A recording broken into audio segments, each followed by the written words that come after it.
Assalamualaikum warahmatullahi wabarakatuh.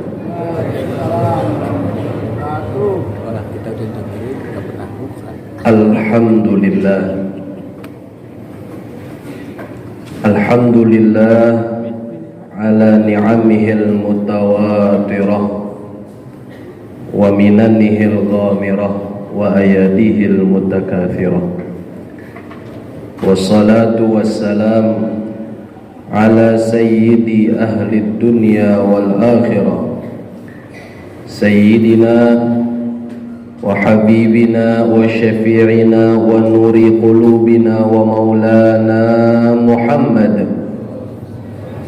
wa ala alihi wa ashabihi wa junudihi wa ansarihi wa man tabi'ahum bi ihsanin ila yaumil akhirah, amma ba'du. Ma'asyiral hadirin wal hadirat, bapak-bapak, ibu-ibu, jamaah Masjid Jami Al-Ittihad rahimakumullah, yang mudah-mudahan kita semua dimuliakan oleh Allah Subhanahu wa taala. Alhamdulillah, pada malam hari yang mulia ini kembali kita dapat melaksanakan kewajiban kita, yaitu salat Isya berjamaah, dilanjutkan dengan ibadah sunnah qiyamul lail, salat tarawih berjamaah, dan kemudian nanti ditutup dengan salat witir berjamaah. Mudah-mudahan ibadah qiyam yang kita laksanakan dari awal hingga akhir semuanya diterima Allah Subhanahu wa taala. Bapak Ibu jamaah rahimakumullah, sedikit apa yang saya sampaikan menyinggung tentang doa kamilin yang setiap malam kita baca dengan redaksi yang cukup panjang. Kita baca, kita dengar, dan kita aminkan. Mudah-mudahan doa kamilin yang kita baca setiap malam adalah salah satu doa yang diijabah oleh Allah Subhanahu wa ta'ala. Amin ya rabbal alamin.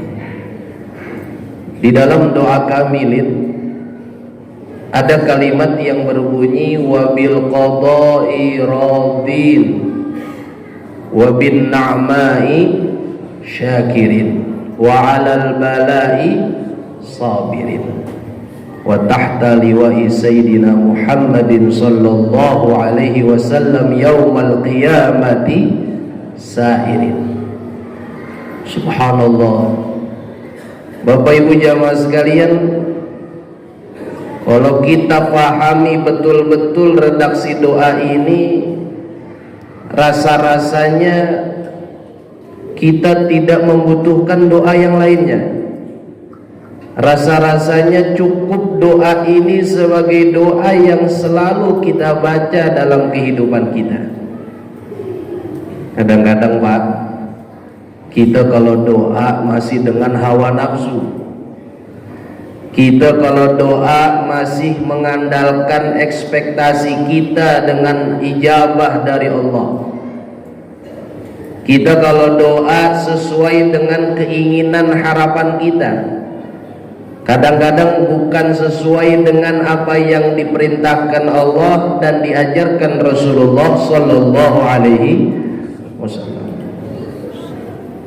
Kalau pakai bahasa guru saya, kiai saya, kadang-kadang kita ini jadi hamba banyak maunya, banyak kepengennya, tapi sedikit ibadah kepada Allah Subhanahu wa ta'ala.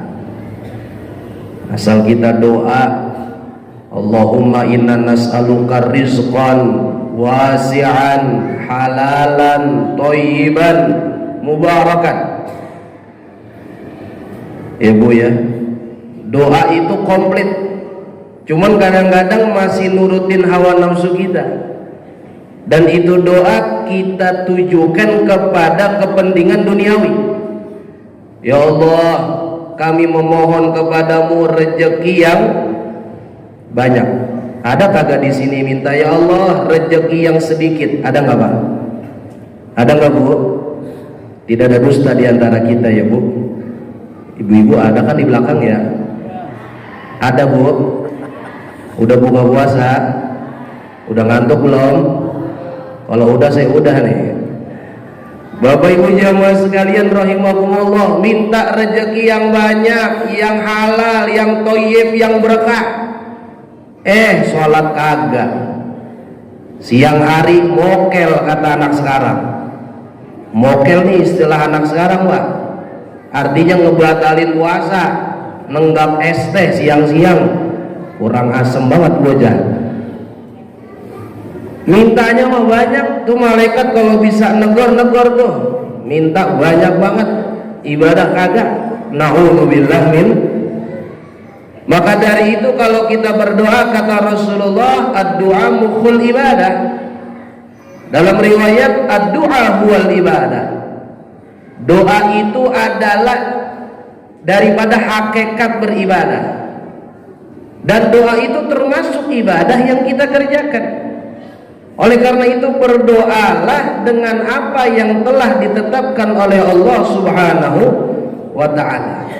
Walillahil asmaul husna fad'uuhu biha ud'uuh. Dengan asmaul husna kita membaca dan kita mengawali doa kita. Ya arhamar rahimin, ya akramal akramin, ya ajwadal ajwadin, birahmatika ya arhamar rahimin. Maka kita doa dengan tuntunan Al-Quran, kita doa dengan doa al-maghfur al-warid minan nabi dari Rasulullah sallallahu alaihi wasallam, atau doa yang memang diajarkan oleh para ulama, karena mereka adalah orang-orang yang sudah tidak lagi mengikuti hawa nafsunya, tetapi mereka adalah orang-orang yang sudah mendekatkan diri dan didekatkan oleh Allah Subhanahu wa ta'ala. Maka dalam doa kamilin tadi Bapak Ibu jamaah sekalian, ada 3 yang mesti kita perhatikan. Wabil qadha'i radin, dan dengan segala ketetapan, begitupun takdir yang baik ataupun takdir yang buruk, kami ridho ya Allah. Jadi hidup Pak Bu, kalau ingin bahagia, kalau ingin senang, maka ridholah dengan apa yang menjadi ketetapan Allah Subhanahu wa ta'ala. Jadilah seperti para sahabat Nabi yang sudah Allah stempel dengan stempel keridhoannya. Radhiyallahu anhum wa radu an. Dzalika liman khasyiya rabbah. Allah Ta'ala ridho kepada mereka, dan tentu mereka sudah meridhai apa yang Allah tetapkan, dan itu semua tidak bisa didapat kecuali oleh orang-orang yang takut kepada Tuhannya, yaitu Allah Subhanahu wa ta'ala. Al-Imam Al-Syekh Al-Manawi rahimahullah memberikan definisi secara etimologi dan terminologi dari ridho. Beliau katakan ar-ridho lugatan at-taslim. Ridho secara bahasa itu artinya berpasrah diri. Berpasrah diri. Apapun bentuk perbuatannya, apapun bentuk tingkah lakunya, ketika kita berpasrah, maka itu adalah ridho. Bahwa bapak ridho asal pulang ke rumah belum dibikinin kopi sama istrinya, pasrah, ridho. Belum ngapa-ngapain, belum nyopotin pakaian, bininya udah minta duit aja, ridho.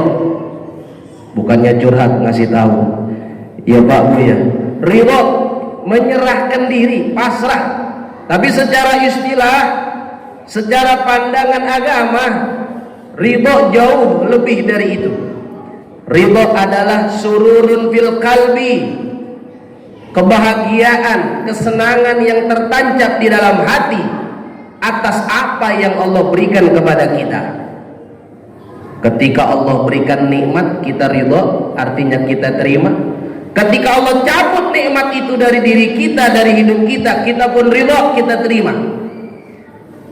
Inilah yang menjadikan para nabi, para rasul menjadi pilihan Allah Subhanahu wa taala, karena mereka selalu ridho dengan Allah Subhanahu wa taala. Nabi Adam alaihissalam ridho, diturunkan dari surga ke muka bumi. Bahkan beliau merasa bersalah, bahkan beliau merasa zalim, sehingga beliau berdoa, Rabbana zalamna anfusana wa illam taghfir lana wa tarhamna lanakunanna minal khasirin. Kalau engkau tidak memaafkan kami ya Allah, kami termasuk hamba-Mu yang merugi.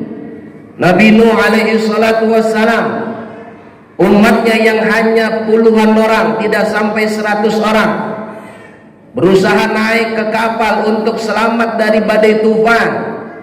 Anak-anaknya Nabi Nuh, Sam, Ham, dan Yafith, kecuali Kanaan, naik ke atas kapal.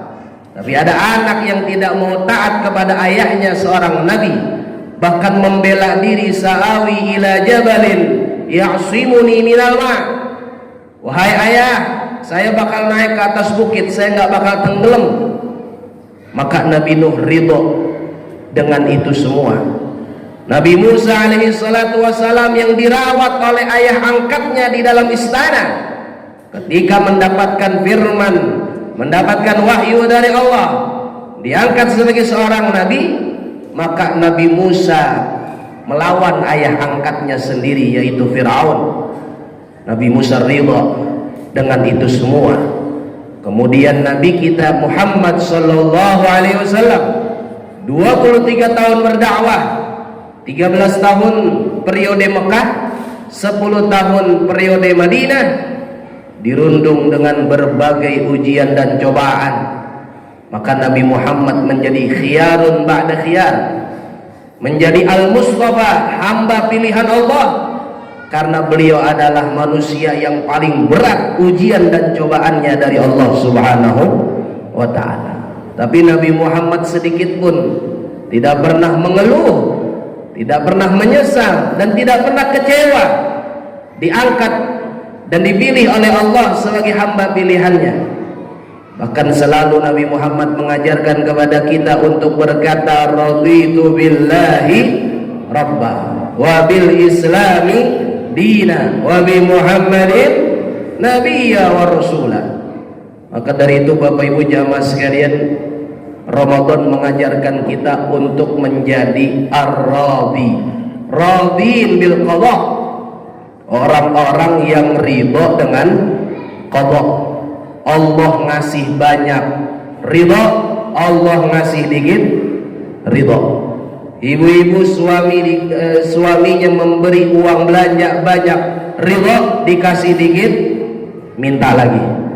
Jadi Bapak Ibu jamaah sekalian rahimakumullah, ini yang pertama, wabil qada'i radin. Supaya kita bisa menjalankan ridho tadi bagaimana? Dua caranya, wabin na'mai syakirin. Kalau dapat nikmat ya bersyukur, wa 'alal bala'i sabirin. Kalau ditimpa musibah ya bersabar.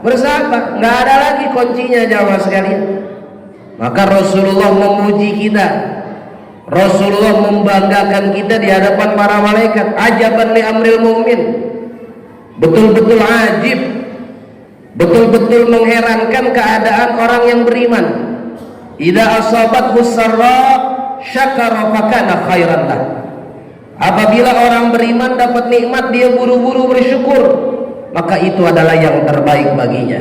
Wa idza asabathu dharra, jika dia ditimpa musibah, mendapatkan ujian cobaan, sabara, dia bersabar, fakana khairan lah, maka itu adalah yang terbaik baginya. Oleh karenanya Bapak Ibu, selagi kita bernafas, selagi jantung berdetak, selagi oksigen kita hirup untuk menyambung hidup, maka jangan tinggalkan tiga ini. Ridha kepada ketetapan Allah, bersyukur atas nikmat Allah, bersabar atas segala ujian dan cobaan yang diberikan oleh Allah Subhanahu wa taala, sehingga kita semua menjadi hamba-hamba yang diridhoi oleh Allah Subhanahu wa taala. Amin ya rabbal alamin. Mungkin itu saja apa yang dapat saya sampaikan, karena saya lihat bahwa Bapak yang merokok ini mulutnya udah pada asem ya, termasuk saya ya, maka sedikit apa yang dapat saya sampaikan, mudah-mudahan ada manfaatnya. Kurang lebihnya saya mohon maaf. Wallahul muwaffiq ila aqwamit thoriq. Assalamualaikum warahmatullahi wabarakatuh.